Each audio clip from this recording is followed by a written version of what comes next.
Abuja. I am Anthony Momodu. President Bola Tinubu met with South African President Cyril Ramaphosa for diplomatic, economic and bilateral talks following a successful presidential inauguration ceremony. President Tinubu revealed that their discussions focused on enhancing collaboration and strengthening economic ties between Nigeria and South Africa. He added that they resolved to address their country's challenges through robust trade and economic strategies. Rivers State Independent Electoral Commission says it has commenced the process of conducting local government elections in the state. This is contained in a public notice signed by the Chairman and Chief Electoral Commissioner, Rivers State Independent Electoral Commission, retired Justice Adolphus Enebele.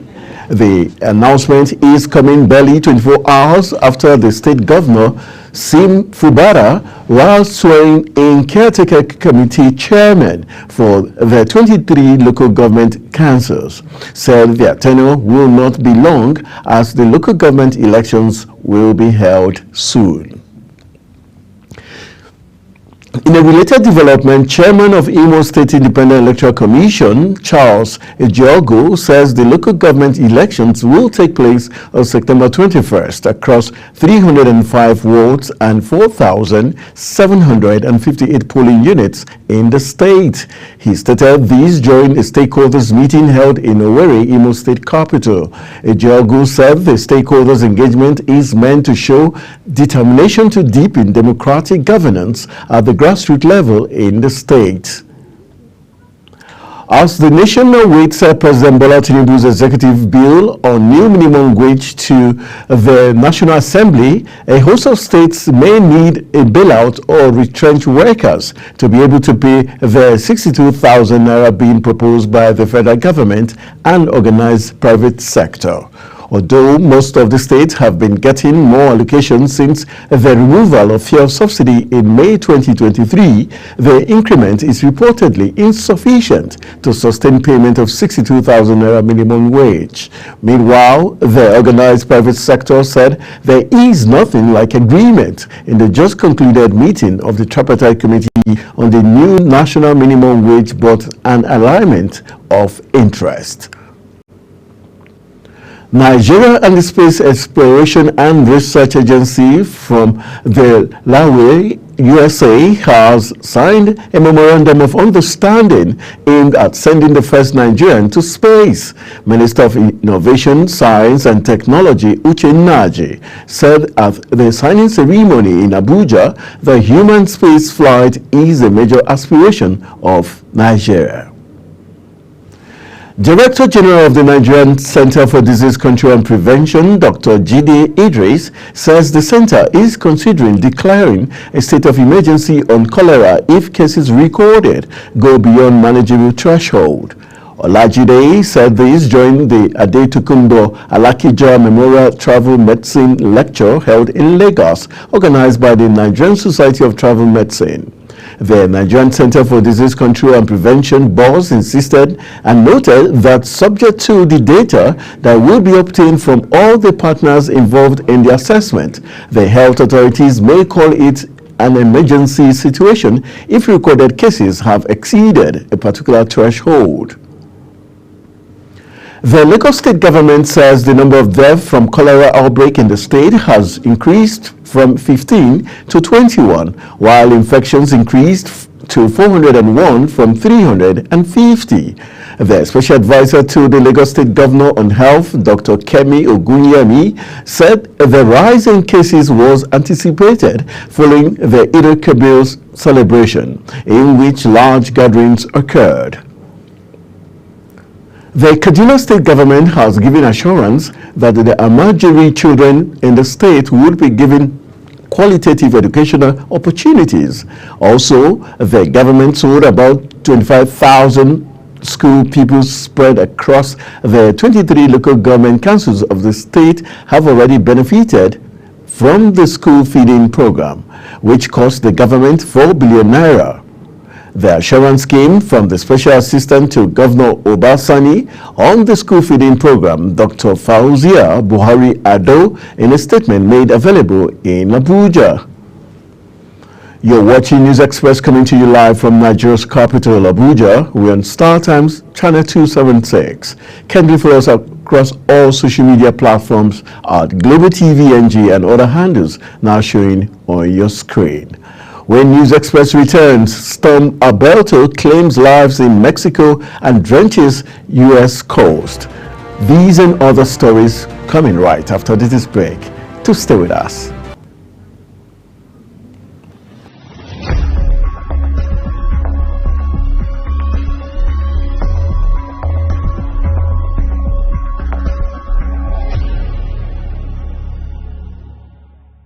For an insightful idea that takes the center stage and the conversation that gets beyond the headlines, to explore the lasting impact of political decisions, Big Talk got you covered.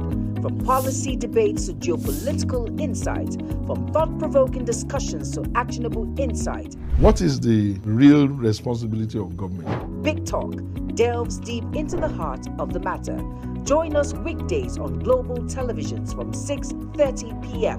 for a reverting journey into the heart of politics, where we dissect issues shaping our society. Is the desk on Global Television? Nigeria! Come join Anthony Momodu on television's most compelling and facts-finding talk live show. We are the Palestinians, we are the Canaan, because that this country gets it right. who are these bandits? It's the Dex on Global Television, where we analyze and dissect storming issues and commentaries in the world's biggest black nation, Nigeria. Who is being held accountable for this money? The eyes have it. We stay and decide policies and reforms on the Dex. Tune in Mondays to Fridays, 5 p.m. to 6 p.m. on Global Television. Let's stay on the Dex.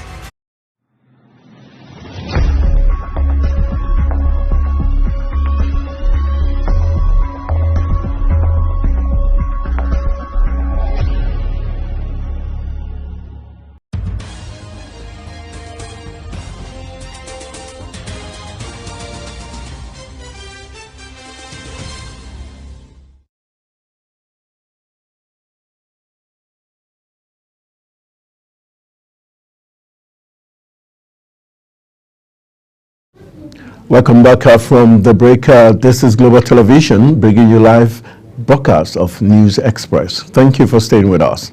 On the foreign scene, at least 34 people have died after consuming toxic bootleg alcohol in southern Indian state of Tamil Nadu. The incident took place in Kalakuruchi district, where several residents fell ill after consuming the liquor. At least 80 people are being treated in hospitals for illnesses such as excessive diarrhea, and officials say the death toll could rise further. 2 people have been arrested so far, and a wider investigation has begun. 3 people have died after Mexican coast was hit by the first named storm of the North Atlantic hurricane season, which is also drenching southern Texas. With heavy rain, Storm Alberto is strengthening both countries with coastal flooding and high winds, says the U.S. National Hurricane Center. Officials in Mexico said the 3 deaths occurred in northern Nuevo Leon state. At least 2 people were minors.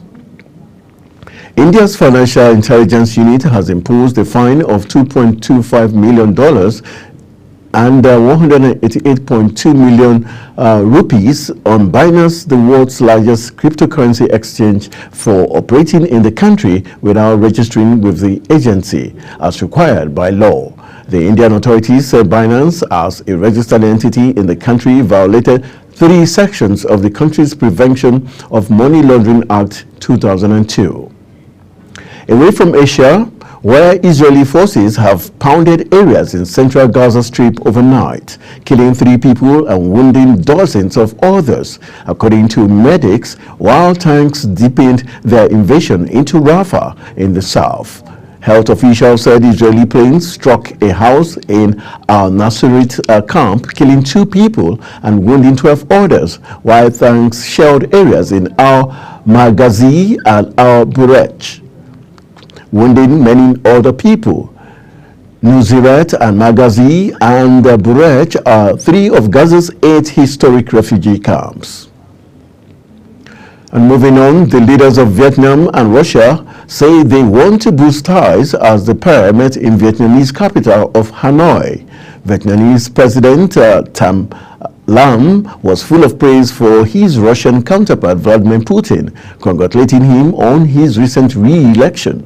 Putin, on his part, said strengthening of strategic partnership with the Southeastern Asian country was one of Russia's priorities. In business, the Ibadan Electricity Distribution Company has announced that it has successfully provided a cumulative minimum of 620 hours of electricity supply to Band-A customers within its coverage over the past 2 months. The company's acting managing director, Francis Agoha, said the achievement was confirmed during a performance evaluation period monitored by the Nigerian Electricity Regulatory Commission. Binance executive Tigran Gambaryan has called on the Federal High Court Abuja to award costs against the Office of the National Security Advisor and the Economic and Financial Crimes Commission over his prolonged detention in Nigeria. In the suit, as announced before the court by his lawyer, Tonye Kurukurubo, Gambaryan proposed to amend the originating motion for the enforcement of his fundamental rights. The Nigerian Customs Service has reiterated its commitment to focus on blocking all leakages to generate more revenue for government while tackling smuggling of arms and ammunition into the country. The Comptroller General of the Customs, Adewale Adeniyi, made this known while addressing journalists on the operational activities of the service in the last 1 year. Kikelemo Okere tells us more. Comptroller General of Customs, Adewale Adeniyi, says in order to reduce illegalities and clearance at all ports, his administration is setting up a technical working group to work with Ministry of Finance at the port so as to intensify its anti-smuggling efforts. He says the service has so far recorded 63 seizures related to animals and wildlife products valued at 566 million naira. While 7 seizures of arms and ammunition were made through the port and borders. In terms of illicit drugs, the Comptroller General says a combined total of 127 cases involving narcotic and pharmaceutical products were seized, valued at over 6 billion naira. Similarly, intercepting the entry of arms and ammunition is crucial in preventing the worsening of our national security situation. Unchecked smuggling of prohibited items not only fuels illegal activities, but also strengthens unscrupulous individuals who seek to destabilize the peace, security, and prosperity of our country. He further stated that the service in the year under review recorded 724 seizures of 2.93 million liters of petroleum motor spirit that were attempted to be smuggled out of the country. The illegal dealings in petroleum evacuation have garnered the interest of relevant stakeholders, and the ongoing Operation Whirlwind will continue to intercept and disrupt the activities of smugglers in this regard. He, however, expressed happiness that despite the seizures, the service revenue increased by 74% to 4.49 trillion naira between June 2023 and May 2024 when compared to what the service collected during the same period in the previous year. Kikelemo Okere, Global Television News. The average price of premium motor spirit, also known as petrol, rose by 223.21% to approximately 770 naira per litre in May 2024 from 238 naira 11 kobo per litre recorded in the corresponding period of 2023. The National Bureau of Statistics made this known in its report, Premium Motor Spirit Petrol Price Watch for May 2024. The report stated that on month-on-month basis, an increase of 9.75% was recorded from 701 naira 24 kobo per litre in April 2024.